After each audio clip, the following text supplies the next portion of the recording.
Welcome, everybody, to Radio Free Fredonia with me and my lovely co host, Lady Styx, and our super special guest tonight, Michael. Hi, Michael. Michael. Hey, Andy. Hello, Lady Styx. For anyone who doesn't know, Michael works on Earth Dawn. And Michael had the best idea, kind of, for a podcast. And then somehow that turned into a joke I had to explain to foreigners. So, Michael, you wanted to talk about NPC motivation and backstories, which I think is fabulous, wonderful. I It's did. super important It wasn't for. necessarily the best idea, but it was the most recent idea. It's a great idea, and I know that a lot of GMs really struggle with how to make their NPCs more realistic, and so I think this is a fabulous topic. But somehow that got twisted between me and some friends into what would your NPC do for a Klondike bar? But it kind of captures the feel of this, which is what motivates, what starts, what's the backstory, what's the drive for your NPCs? Because I think a lot of times newer GMs and sometimes some older GMs don't think about why would my NPC, bad man, whatever, because it doesn't have to be the bad guy, but why does my NPC do what they do? Right? You know, one of the things that I always like to start with my NPCs, and I don't know about you, Michael, or we've got a few others with us here tonight, is I like to start with what's wrong with them. What's their flaw? Because everybody has flaws. I have huge flaws. Lady Styx is perfect and is holding the brain for tonight. I, however, have huge flaws. Like that is highly debatable. It's not debatable. I'm mean to little kids. I have huge flaws. As a substitute teacher, I'm almost always being accused of being mean. See, I don't start with flaws. I start with what makes them very noticeable, like they're beautiful, they have a scar, whatever. But then for me, it's about the quirks. They talk with an accent. They always ring a bell. And it can be Okay, kind so of weird for and off the me, wall. But yeah. a flaw is kind of a quirk. I guess a flaw isn't always something hugely negative. Like talking too much is a flaw, but I don't think it's hugely negative. It can be more of a quirk. It can, yeah. But it's the little things that make them not perfect. Michael? Yeah, what do you like to start with? I like to do is, well, usually I'll start with tropes, cliches or a way to tell it, something like the old man in the park type thing.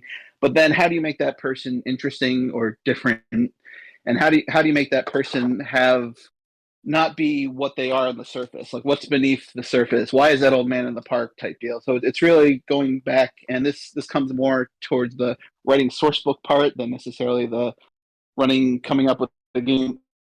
The table. What are they doing now is interesting, but what have they done before, and how have they gotten to where they are is always an interesting thing to kind of start, piece by piece of they're in Thrall, but how did they get to Thrall type deal? So what has been their journey, and that journey typically informs, not because that's what the player characters will do. They'll do things in a campaign. Hopefully they'll go through some type of development or some change, and the NPCs also do that. So I will be very honest with you. I've been told that I have very good NPCs and I have very good bad guys. Not every game, but a lot of them. I'm bad about backstories for them. Unless. Now, my bad guys all have backstories, but the NPCs don't unless my players latch on to them. Like, if the players take a big interest, then I'll be like, oh, damn it. Now, wench number 14 needs to have a name, and I probably ought to figure out who she is. It's always interesting how people will latch on to characters that you don't even have a name for.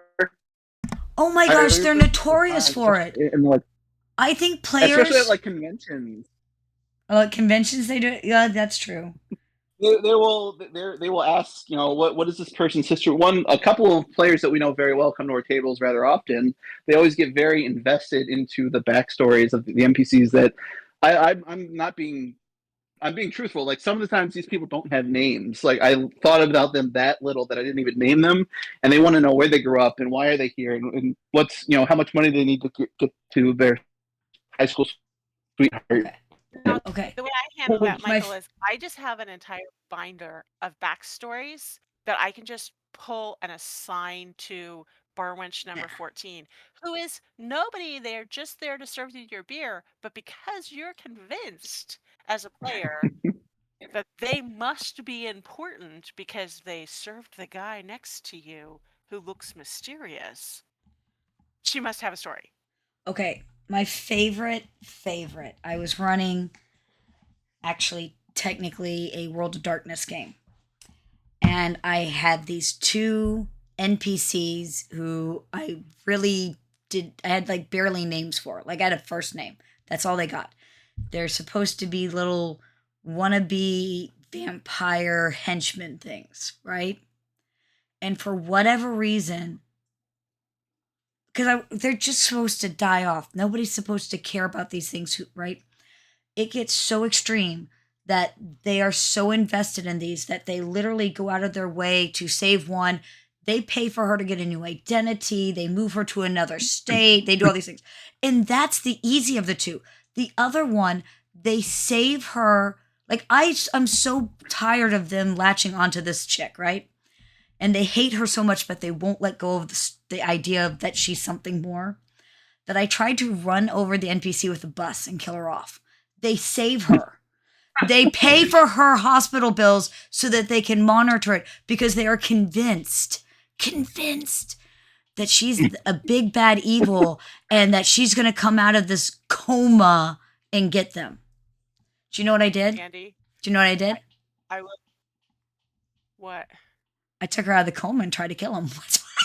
I mean, if you all want it so bad, so I bad. have a 0 to 100 table that is just ways to kill off NPCs. Oh no, they slipped in the I beer hit puddle. her Or with they a broke their bus. neck. They basically used everything they could come up with, including an alpha werewolf and all sorts of stuff, to basically, like, the alpha werewolf took a bus to save her, and I still, like, ended up with her in a coma, but you would not believe the lengths that they went to. The amount of resources that they had to give up to pay for her round the clock hospitalization and nursing for Okay, over a year, and they wouldn't give it up. I have a question for Michael. As you're speaking of like source book information and writing, the writing end of it, have you ever had an NPC that you kind of were playing with and it's just supposed to be an NPC that can become a major player character or a major character in a story? I have actually run into that. So when we were running the Legends of Bar Save, which is the living campaign that we started, that one of the things that first things I did for Earthon was writing modules, and there was one part in it where they go to, this is LOB part 7, and they go to Care Eidolon outside of Bloodwood, and I just needed somebody to be in charge, and this was a location that didn't have a lot of backstory, so I had to kind of make up the details. I didn't even know what race he was. He was in the module. It's like, this is the governor. You have to go to the governor to get clearance to leave the city. And then people kept asking, why is he locking us down? Why is this? So it kind of spanned and sprawled. And then it went a step further because after that, we ended up writing me and some of the other LOB guys started writing the Elven Nations book. So that insignificant governor character that didn't exist, I just needed a figurehead, is now in the Elven Nations source book as a named Tisgrain character with a whole backstory and whole political allegiance. And again, that just started from I just need a governor figurehead. So when in doubt, gank from NPC list. Well, so And I mean, that's that's actually a good question. Do you ever use any of the NPC Maker NPC list things, or do you like to do your own list for it, Michael? I always like to do my own stuff. Again, I just like, and a lot of the characters I'm making are in adventures. Like it's really like the players make a snap decision, and I have to figure out in the moment, how does that character react? What are they doing? And so that's when like the kind of the backstory of, well, they're here for this reason, so they would react in this way. And a lot of times it's funny, as a GM, you want to give the players complications or situations they have to resolve. So you'll run into those scenarios where, okay, this person's going to be difficult. They're not going to react the way the players want them to. Why are they doing that? And that kind of, that actually happened at the Con. It was the players. I don't exactly remember the situation, but the players did something. It's like, well, this guy is here for this reason. They are opposed to him, so that he's going to try to steal their stuff, basically. So it's organically, a lot of NPCs can be challenges that the players have to overcome, and understanding, having a good reason for why they're doing the things they can do. So if the players want to find out, or they just want to run past and don't really care, there's that depth there if you need it. But I always like to come up with things off the cuff when.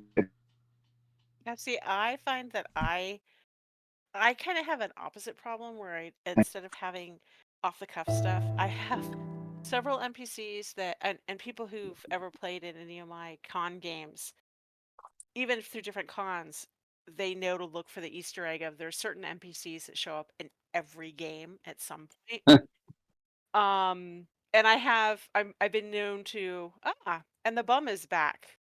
What bum? The bum, the one you've seen before. What do you mean? Sometimes I'll have to do that like 20 or 30 times before they pick up that maybe this might be important. So, So do I'm you a have anything that either of you guys do with that, or do you so just kind I of have just work had off the flow?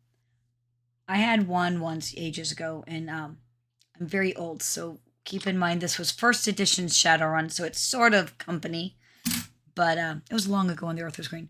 I had this character that I had played, right?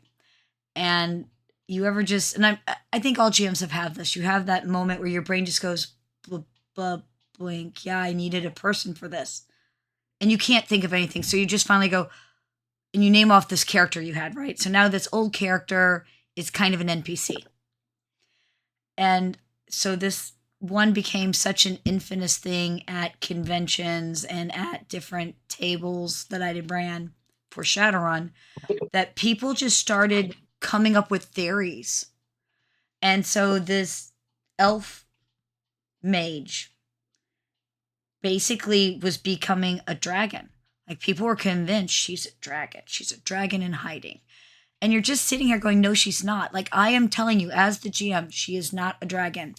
And I've literally had players look at me and go, yeah, that's what you would say if she was a dragon. And you're just like, I don't know what else to say to you. We had something like that happen like out at a campaign I was playing, where like one of the players like the party, and they came in, so we always like joked about why they're here, and we always pretended, oh, she's a drake. Like every time something suspicious would happen, like we would point at her and say, you're a drake, which absolutely wasn't true. She was a regular player character. But the campaign reached a point where a dragon turned her into a drake. It was the very last session of the campaign, and the game master who was running it is actually Kyle. He's like, well, you can become a drake if you want to, and she indeed became a drake and proved us all right. I love it. I love it when players just take something and run with it. But I would say, speaking of players and running with things, so, and I've never managed to fix this, and I don't know that there is a fix, but I guarantee you, anytime I put a lot of work into an NPC, this is an important NPC.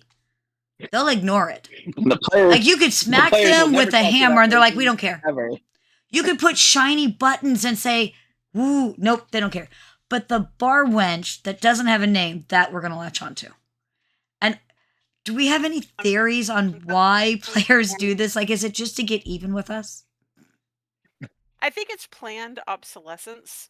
If they ignore the things that you think are important, they're hoping I've had players that actually have told me straight up to my face, well, we're hoping to be more involved in the game. And usually I look at them, I'm like, you guys have never played with me, because I'm happy to let you all figure out the game and just throw out NPCs to keep you entertained.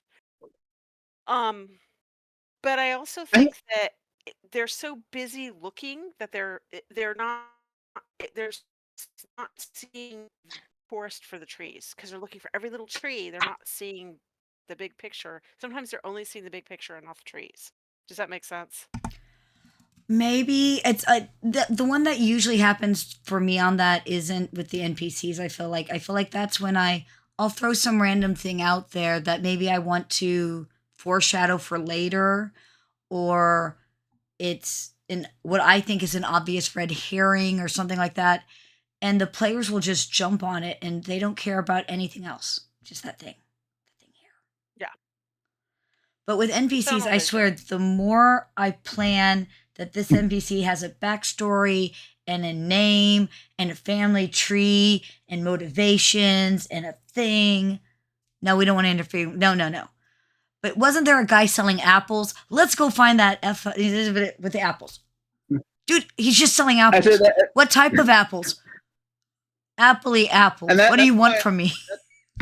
that's why I like to do things off the cuff because it's like it doesn't matter what you plan for. No plot device interaction with a player. I really wish I knew who coined that phrase, but they will always do the thing that you don't expect them to do. So a lot of times when I'm running a game, I stop playing. I just roll with whatever they're doing. They have to end here. This is where they're starting. This is where they think they need to go. So we're gonna go that way. I have, A if they're lot. going to do this, I have done that where, okay, yeah, you know what? He does have this little secret thing he wants to tell you. Fine. We'll take whoever it was supposed to be, and now the Apple guy has it. So that's the thing. Like running games, like you don't want the player to know where the rails are, but there are rails, and they don't like to know that. I I think mean, though too that there is a big difference between fleshing out an NPC for a campaign or scenario versus when you're writing and creating a world. Because as a I think as a this is a really good writer, question, Lady but Styx. also as a um GM, you're kind of doing working from opposite ends of the thing. I mean, as a writer, you're kind of doing huge overarchs, right? So it all has to tie As a into the GM, big you can be picture. too. But I think that this Yes, is good. but often you're running, especially if you're running like a nightly campaign, you're just basically trying to get them from scene to scene to build that overarch. So I was going to say, to build off your question, writing for something like Earth Dawn, which has 30 years of lore, so you have some Yeah. NPCs already there. When you're writing for the world, where it's going to be canon forever until the day you die and then beyond, just so you know, Michael, no stress there, right? No takesy backsies. No takesy backsies. How does that make you feel more stressed about it? Do you feel like you need to put more into it? Me personally, not really. Like I just write things that I think are interesting and I think other people will enjoy. At the end of the day, like a lot of the characters that I put into the world, I think they're just interesting. They've got a hook or two, and they're just they've tried to have some backstory to it, but everything's pretty fluid. A lot of the books that we write, they're suggestions and they're a framework. There's nothing. I know you say it's just because it's canon in the game world doesn't mean a game master can't tweak, change, modify, or overwrite something, and make it work in their game. I mean, that's what I always do. So it yeah. So it's like even like myself when I'm a writer for Earth Dawn. When I run Earth Dawn, there's a few things that I do differently that aren't per the rules, but it's things that I think make the table flow better. And I think as a game master, as a person running the game, the goal is to have people have fun. So and if the people at your table don't like the rules or don't like something as written, as you again you can change it, make it more fun. So There's no reason to not have fun. people, So I have a Mr. question P- for you oh, okay. guys. I was gonna say, how do you guys feel about using pre-generated NPCs and building on them? I think it's fine. I mean, personally, I, you I know, think people have time constraints sometimes. And if you can flip through a book and go, hey, there's a start, and cut half your workout, why not? I don't see anything I mean, wrong and with it. that's why yeah, a lot of the NPCs we write into the products, like they have a framework and a backstory, but there's not every single detail of their life is in the book. So you can always take what a publisher has written and, like I said, modify it to your needs and your wants, and never be afraid to add. It's kind of like shopping a la carte instead of, it's not the compliment that you order. It's a la carte. Take what you want and leave what you don't. I mean, occasionally you take part from this NPC in a book and that NPC, and you mesh them together. And I mean, if we weren't okay with that, we would have a lot of trouble selling things. People like that type of thing. I was gonna say, since the BBEG, the big bad evil guy, is being mentioned a lot in our text area. Michael, Mr. Pink, we see you. I see you guys. Yes. How do you feel? I find that one of the biggest flaws I see with newer GMs, especially, is that they have a big bad evil guy and he's really evil, but they don't actually have the motivation down. Like, he blew up the tower. Okay, but why did he blow up the tower? Well, he blew up the tower. But why? And I'm a very big important person that the why matters. Not because it makes it less evil or not evil type of thing, but the why matters in how you're going to stop it. Sometimes it matters in the what are they going to do next, things like that. Like, I think that your big bad evil guy really, really, if anybody needs to have a motivation, and it needs to be a somewhat logical, even if that somewhat logical is they're crazy. But it really, that kind of gets old. But having a well thought out big bad evil is super important. One, do you agree? What do you think is the most important about a big bad evil? And two, Mr. Michael, what's your favorite big bad evil and why? Oh boy, put me on the spot there. Well, I Oh, I definitely have a agree I that have the a big bad favorite. evil. I definitely believe the big bad evil should have like a thought out plan or motivation. Like there's a reason they're doing what they're doing. No one is. Very few people are chaotic evil. Like some men just want to watch the world burn. But have a plan or a reason for their doing, and that can really help the players. It can give them an in. Like if they're, it can lead to better storytelling and ways of the players interacting with the world. If your big bad evil has a sick sister and he's robbing the bank to send his sister to pay for her medical procedure. Like that's an interesting thing. And I'm a very big fan of sympathetic villains. No one, again, no one, everyone is the hero of their own story. That's another quote that I really wish I did know who said it, but no one thinks they're the villain. They're doing what they're doing for a reason, and bringing that type of thing into an RPG is really, it brings color, it brings life, it brings reason to rolling dice on a with a piece of paper and a pencil. So who's your favorite big bad evil guy? What's your favorite villain? Favorite villain? I don't have a great answer for that. I would say from just off the cuff, and because I played a Batman game this past weekend, that I am a really fan of the Dark Knight Joker specifically. Like he was chaotic evil, but he had a plan. There was a reason behind every move he made, and he wanted everyone to think he was just a crazy man, and that made everyone underestimate him. And he was able to use that against his enemies, and ultimately, at the end of that movie, it ended the way it had to. But there was there was reasoning behind everything he did, and that's very interesting to me. Of he outsmarted people by making them underestimate him. All right, Lady Styx, who's your favorite big bad evil guy and why? I knew you were going to ask me, and I have to say that I don't particularly have a favorite big bad evil because I don't go by Mr. Pink made a great comment, which is there are no rails, but the big bad evil guy is always at the end of the road, any road.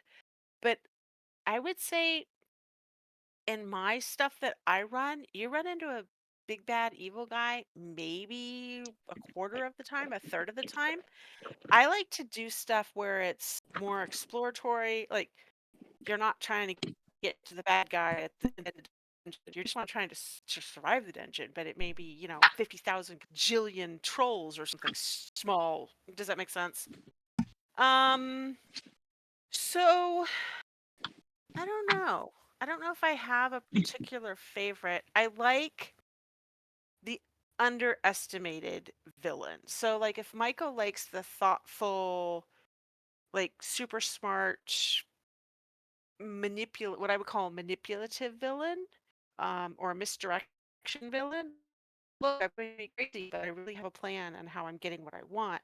I like the, um, you know, little guy in the corner that's been kicked too many times, so now he's going to get back at somebody, and everybody's like, but he's not bad. Or better yet, we would have never thought that he was the guy that blew up the clock tower or the bank or whatever. Does that make sense? Because these are just overlooked. Because unfortunately, and a lot of times that is what makes people resent and become that kind of person, is they're just overlooked, or they've had something happen to them enough times that they So couldn't you like the solve. surprise villain, the one that the person in the corner that no one was paying attention to, and Exactly. he's evil because no one was paying attention to him. So he wants the Exactly. world to know he exists, Or or her. something like it ran away from them. I'm the barmaid. I paid the guys to take care of the situation. I didn't know they were going to blow up the clock tower, right? I just wanted the situation resolved. I didn't know they were going to rob the bank get back at the guy, like that kind of thing. Mm. So I'm probably a So, lot okay, Andy. more. I'm a lot more in line with Michael. For me, one of the epitomes of creating a very good bad guy. Now, keep in mind, there's decades upon decades of backstory here. Magneto. Magneto is he a bad guy? Isn't he a bad guy? Is he? I mean, if you look at it from his perspective, he saw what the Holocaust did to people, to his people, and he's trying to save the mutants from that. That doesn't sound like a bad guy. And yet. But then It's like again, I said. it's so wonderful because he can be very sympathetic, but he can do atrocious things, but he's doing them for the right reason. Um, Michael, did you watch Smallville? The first like 4 or 5 years of it, it kind of got bad at the end. But did you watch the kind of the first few years of Smallville? I have not seen Smallville, but I Okay, know that but I know the premise of the show. okay, Lady Styx, did you? Yeah, but it's been like Okay. forever ago, and it was not something I Part ever of put. It's terrible to admit, I didn't put a lot of attention to it. part of what made it really good, in my opinion, in the first few seasons, and then it kind of went off the rails because they lost the guy who was doing Lex, is you're watching the Lex character, which everyone assumes is evil because it's Lex. Lex, right? Has to be a bad guy. But as Lex is trying so hard not to be a bad guy, he's trying so hard to do the right thing that he's doing the right thing in the wrong way or doing the wrong thing and hoping for the right outcome. You're also watching his father, who is evil, slowly become good while Lex is slowly becoming bad. And it's a lot of fun because Lex is trying so hard to be good, but he's somehow becoming bad. And his father, who is bad, is somehow becoming good. And it's like this weird vorpal as they're going in separate directions, right? So you have him falling and the other being redeemed. And they did such a great job with that until they lost Lex. But it goes right back into that. Basically, Go ahead. I think he's doing the right thing for the right reason, but the wrong way. Yes. Lex was the king of, I lied to you and told you Chloe's dead because I'm trying to protect her and save her. But how dare you tell Okay, but really, that wasn't such a bad thing, but they make such a big deal, and then he keeps trying to get better, and I will be good at any cost. Thank you, Mr. Pink. That's it. I will be good at any cost. And those types of villains, there's something so well done sometime about them that you kind of are rooting for them, even though you shouldn't. And I would love it if at some point I ever do such a good job that I could actually say, yes, it was up in that range. I don't know if my players would say I have, but I will say I've never gotten quite that good. I will also tell you right now, just really quick, Tex, until you seduce the BBEG and then turn them into your pet, are you on my one table? Because those guys are always trying to pull that shit. Like, are you there? Are you whispering to them? Don't whisper to them, Ducky. No, I'm part of the table, and I'm not sure. I can send you a message after this. I'm not sure it'd be appropriate for the podcast. What are they going to do? Fire us? So, Okay, if you're okay with content that bowls borderline 18 plus, there was Have you met me? Yes, I have, but it's the podcast. It's a company podcast. I want to make sure it's kosher first. Hey, if Anyone Ross who's younger than fires 18 me, I'm years old- retiring. Sorry, what, Michael? Okay. Mute. Anyone who's 18 years old, younger than 18 years old, turn this podcast off now. This is not content for you. That's right. Go ahead. This was at a time when I was actually learning how to do it for something we were working on.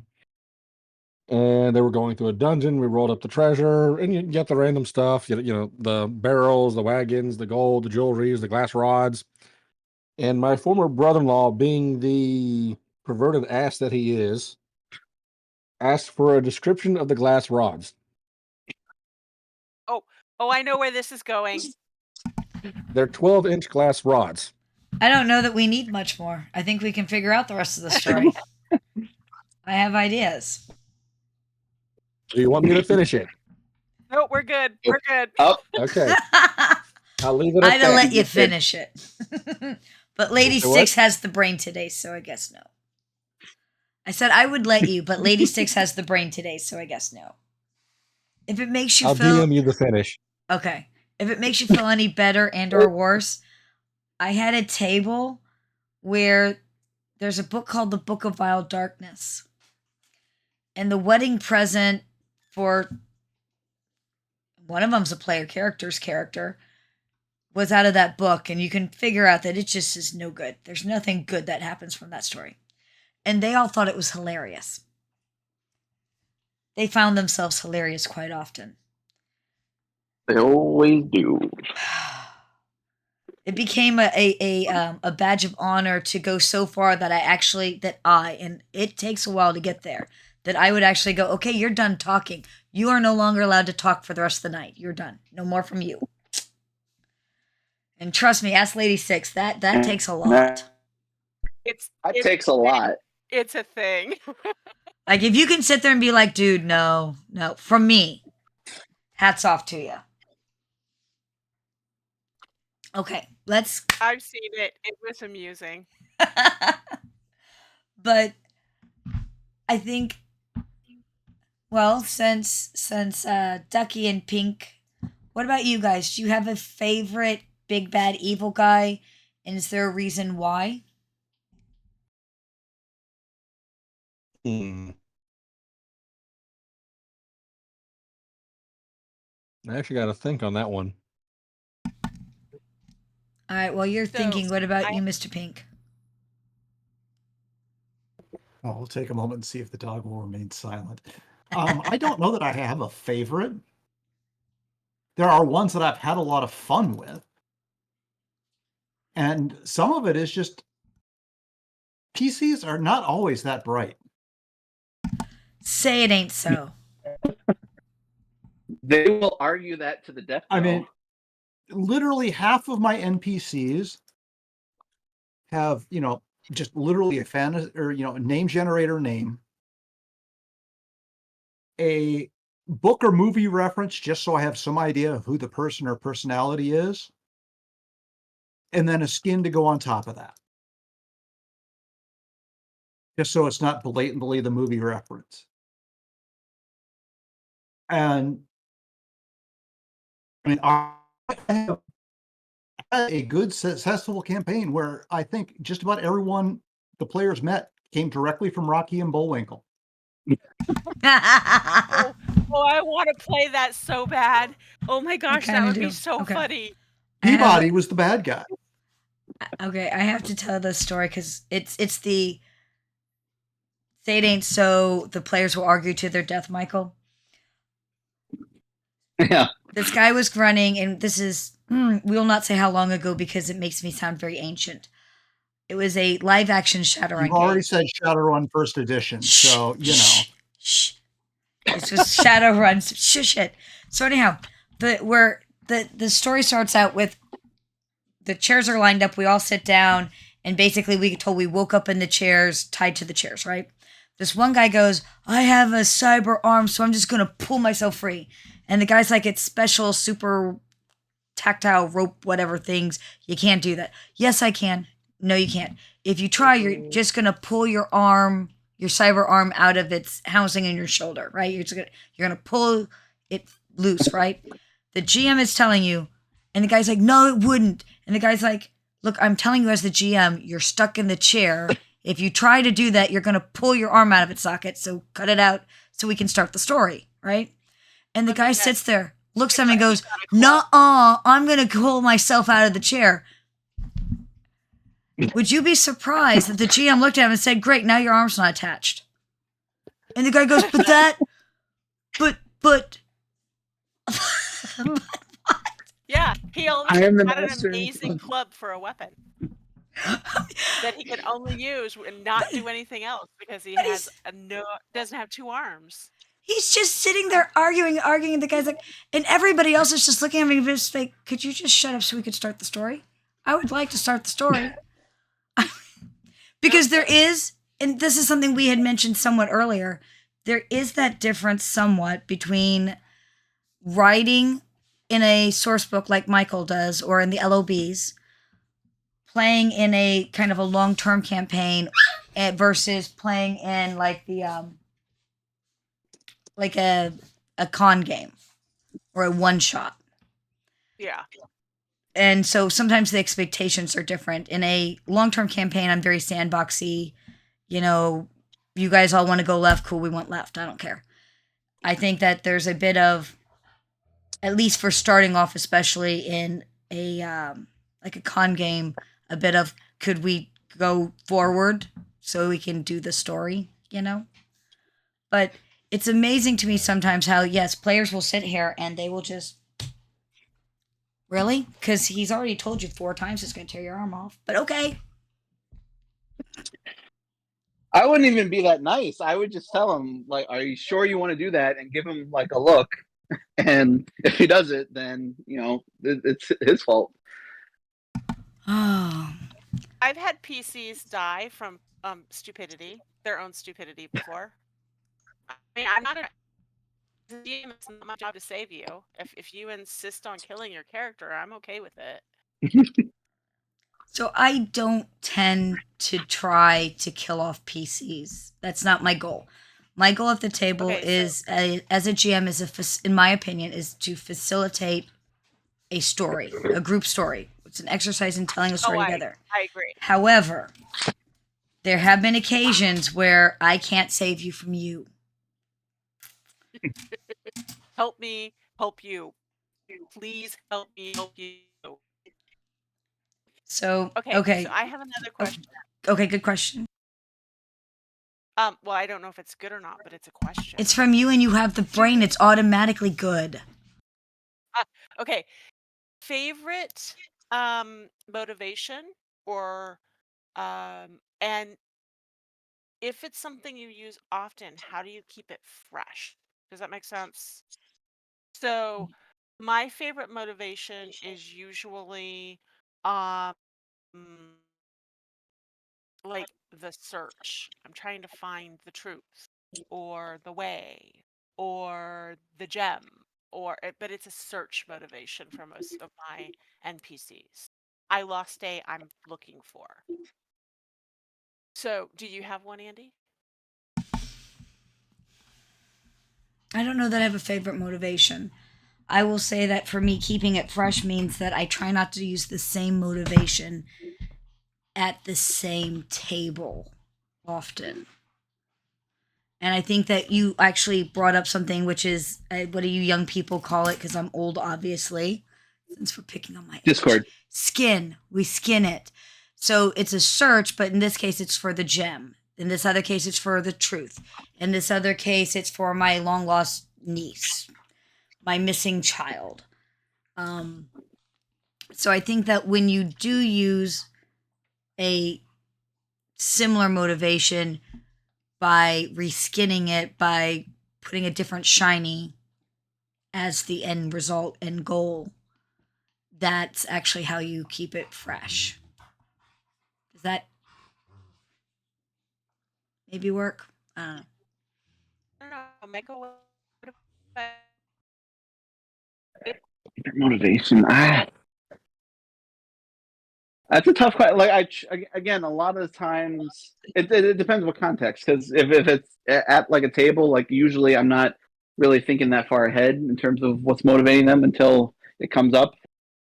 I guess for my favorite or maybe my overtreaded motivation would be like not being my father's child or not being my parents' child, forging my own path. But that can take a lot of different paths in terms of keeping it fresh.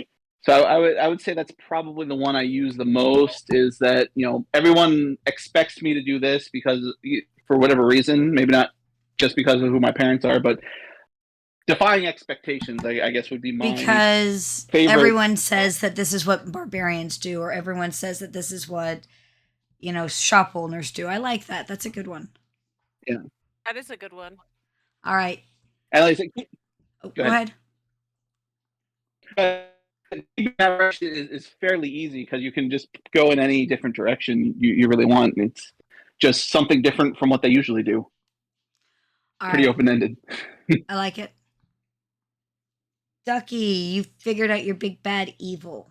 Who is it? Yeah, sorry, sorry it took me so long. There's so many great ones out there, but of all the ones that I actually thought of, it would have to be the Master from Doctor Who, but specifically Missy, Oh, yes.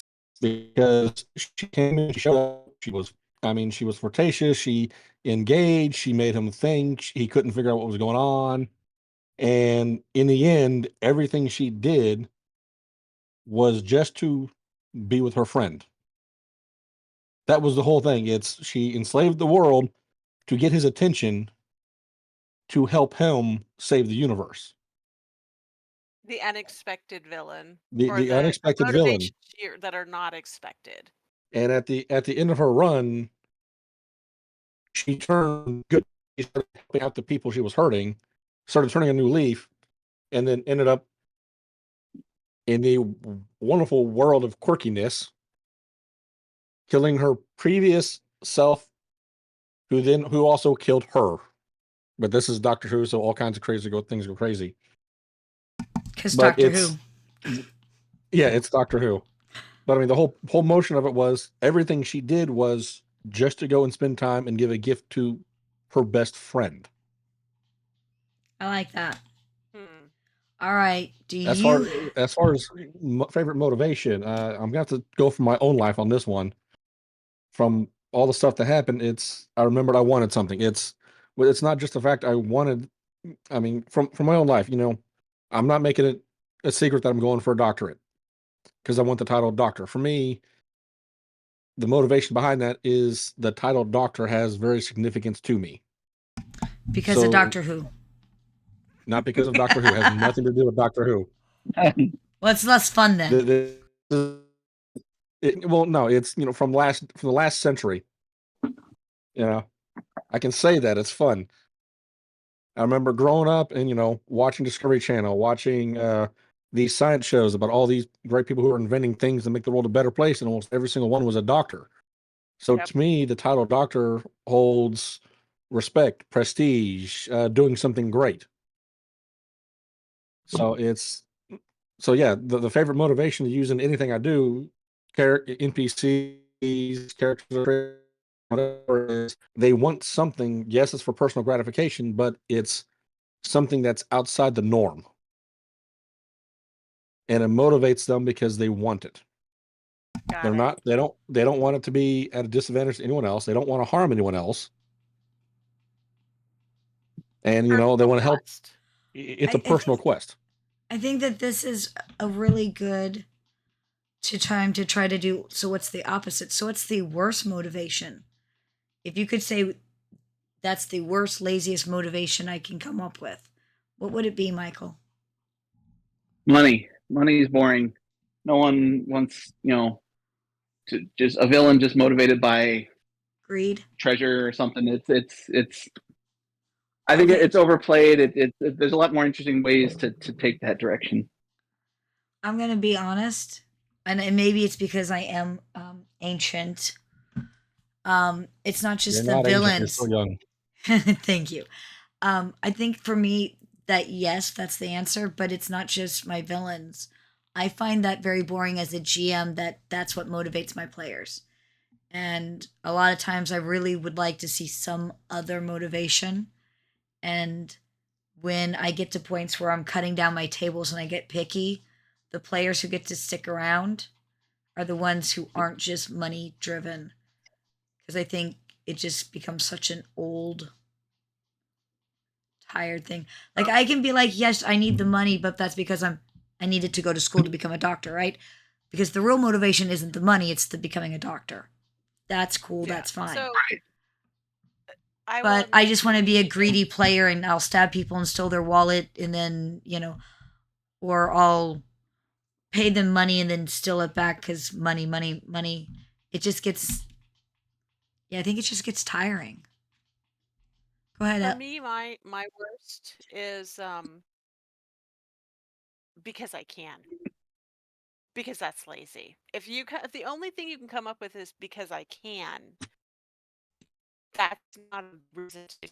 That's 2-year-old logic.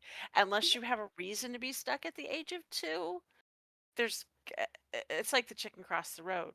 Well, at least if it was funny, it's a joke, right? Is that really a Because joke? I can be lazy. Is it? Have you ever tried to watch chickens just cross the road? It's No. amusing sometimes. No. Oh. Because chickens is Country stupid. entertainment. I've met chickens. Usually, if I'm watching chickens, it's because I'm cooking them. That.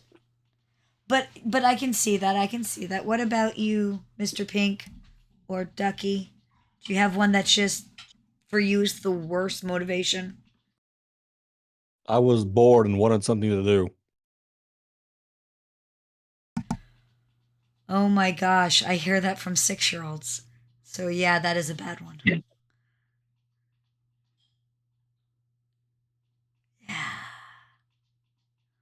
Why did you hit him? Because why? I don't know. No, you have to know because you hit him. I don't know. I was bored. That's not a reason.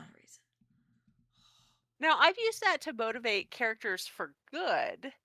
Like, I was bored. I wanted to have something happen, so I exploded the explosion or whatever. I wasn't thinking about, I was trying to entertain myself. But it's not normally they're not destroying entire buildings and stuff usually, You'd be surprised. I've had that player. Oh, do you know how many buildings? You know how many people want to set the building on fire? Oh, it's the perfect distraction. I'll set something on fire. Have you really thought about what the setting is and where we're at? My favorite with that, because there's always somebody at a table who'll come up with, I'll set this on fire thing, right? And do you know how many times they ask what the building is before they set it on fire? Take a guess. 0? Yeah. Do you know what I do sometimes because I'm a jerk? But now there's all these screaming children from the orphanage you set on fire. Fire. No. See, that's fine. You can just let my ex-wife deal with it because her first instinct when it comes to a child in pain is to stab them. Oh yeah, see, no, that doesn't work. That's not okay. Yeah. I've played characters like that though. They're kind of fun to play. But she did that move when she started playing with us when she was pregnant with my kid. Oh, wow. Well, I mean, I did have a character once that it was for an evil campaign who, yeah, was not Keep kid going. friendly. Was not kid friendly. There's a whole lot of stuff that I really can't say on here, but was not a Okay, kid so friendly. I do have one question because we have about 10 minutes left to go, and that is, what's your favorite to play? Not to GM, not to write about, but what's your favorite to play as a player character for motivation? Like when you're getting a quest or talking to a NPC or something. Michael, Mm. you need a minute? Well, everybody's probably going to make this joke. When do I actually get to play as a player? Oh, dude. No. Michael, you realize a few months, it's been like 2, 3 months, 4 months, something like that. I finally got to play 4th Ed. You realize how long I've been with the company, right? I finally got to play 4th Ed a few months ago. Yeah. And is constantly activated Can during you make your minions GM for you? the game. The top of the game was at Gen Con, and that was the one game of Interceptor I played. Before that, it was years. I'm too busy helping make the universe go so that other people can play. But as All of right. right now, when contemplating a quest, regardless of how I'm playing it, when I actually have choices in the matter, it's a case of, okay, what am I doing? Obviously, what's the reward? Is it worth it? Usually, I don't care about the reward. I just take the reward. And how much experience am I going to get for the level of character? So you're Yeah. interested in building what you already have. Yeah, it's So I want to build up my I ass. I mean, is it, I am I don't building mind. up credibility? Am I building up my character? How's it going to benefit me? Hey, I would say that's probably where I fall on that line too. It's what do you what do you accomplish and what do you do for yourself and the next time you play or that in the future? How have you improved either your standing in life or your city, your company, or your friends? What have you done to better the world? This is kind of a weird way to phrase that, but Oh, see, Well, it's self improvement. I'm I a know I'm not hearing a dragon. lot of altruism in this. Oh, see, I'm a dragon. I can tell you exactly what my motivation is when I get to play and I'm playing something that I usually enjoy. There are Shiny versions, things. skins of this knowledge. I like knowledge Oh, seekers. Oh, Yep. And it's not to save the world. It's knowledge for the sake of knowledge most of the time. Like the character will have an interest in something and they'll earn money to get books or teachers or whatever, or they'll go on great hunts because there's some scroll or book that might give them a spell or whatever bit of trivial information. It's knowledge. I love knowledge driven characters sometimes. It's a lot of fun. well, I know a GM who would actually keep track of what quests and what things you did, and that would impact the story. That's what GMs are supposed to do. It's in the job title. It's like Well, number no, 3 I on mean, the list. no, very I mean, it true. can literally be a case of it could be one innocuous thing, like you fed a stray cat and someone saw you. So unrelated to anything going on around you, and you come back a couple months later in game time, the person remembers what you did, and you get a reward for it. That's cool. The cat You remembers what you did. know the shopkeeper's cat is sentient, right? It may not be the I shopkeeper's think cat; I it may told be a you about stray. Mr. Murgle, right? Yes, Mr. Murgle. Mr. Murgle. I will explain to other people later if they want to know. Mr. Pink, what was yours? And I am blanking on the original question Oh, now. it was when you get to a chance to play. We're going to pretend you get to play, right? Oh, I play What's your more than I favorite GM, so. motivation for your own characters? What do you like as a motivational drop for your characters? I generally very, very early on pick, who I like and dislike in the party and support those people. Okay, that's And actually and hilarious, and I love it. It could be a And dick move, but it's I'm hilarious, and I love it. and I am going to be honest, I have been at a table that has been going consistently since the mid-80s, and it is not always the same person. Different people have different fun characters in different campaigns. So mine is playing the quirk. I like Oh, to play the quirk. And sometimes it's nothing. It's minor. Every time I pass through a doorway, I have to knock on it. Or every time I see a bell, I have to ring it. Or if I trip, I have to stop 3 times and jump up and down and turn in a circle, like the quirk. And it I can be, some people love it and some people okay. hate. I had one once, Lady Styx. It was a pixie character who had insane curiosity. Like that was her quirk. Like she was always curious, right?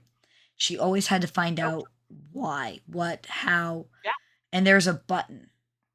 Or no, it was a lever. It was a lever. It was in a dungeon, so it was a lever. And the GM's like, please don't pull the lever. And I'm like, but you put the lever there and you described that there's a lever there. You know she has to pull the lever. Please don't pull the lever. You know you put. What do you want me to do? If she doesn't pull the lever, am I actually playing this character? And he just was like, Yeah. oh, God, please don't do it. And you know what happened? I'm She playing pulled a the cat, and you lever. put a glass on the table. Right. I'm playing a cat. You put a glass on the table. What do you want? It has to be on the floor. Like, that's how that works.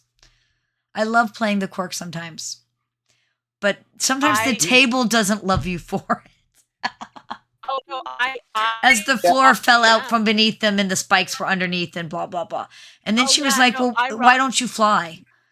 If you flew, you wouldn't have this problem. You see, I rocked a GM. He knew I was playing the quirk, but he forgot the quirk because I was doing it kind of innocuously. And we were in Strahd's castle, and there's a huge bell in Strahd's castle, and I rang it. And he's I like, played "No, that, and you're not supposed to ring that bell. do it." And I rang that bell because that's what my quirk was. And we tried, but he spent the rest of the pain going, "You're not supposed to do that." And I'm like, "But that I was ring the bell. You know, ring the we could bell." do an I didn't entire just ring the bell. episode I on gleefully playing ran your and character. swang on it like it was a swing, rang the bell. I mean, if we're gonna do it with gusto, right? Heck yeah. Yeah. All right. We have used up time. Michael, you've been awesome. You're going to have to come back more. Matter of fact, we might even have to do a second part on this one where we go more deeply into the backstory aspect because we did very heavily on motivation, I think. Yeah, I think Lady Styx will have to send me her questions in advance so I'm ready. Hey, I left the brain with the smart person. You're welcome. Everybody else, Mr. Pink, Ducky, Lady Styx, thank you guys. You guys always make this so much fun. I was so dead tired, you wouldn't believe. But I've had a blast. Matter of fact, after we quit doing the thing, we may sit around and swap more stories that I won't get yelled out by Ross over. All right. Before I hit this. Well, I try to make it a point to put smiles on people's faces. Heck yeah. Thank you, everybody. And thank you for being our host. Oh no, everyone say good night, and I'm gonna hit the end the stream after we're done. All right, say good night. Good night. Good night, Good sweet night, dreams, and may everybody. the horrors take you in your sleep. Good night, everyone.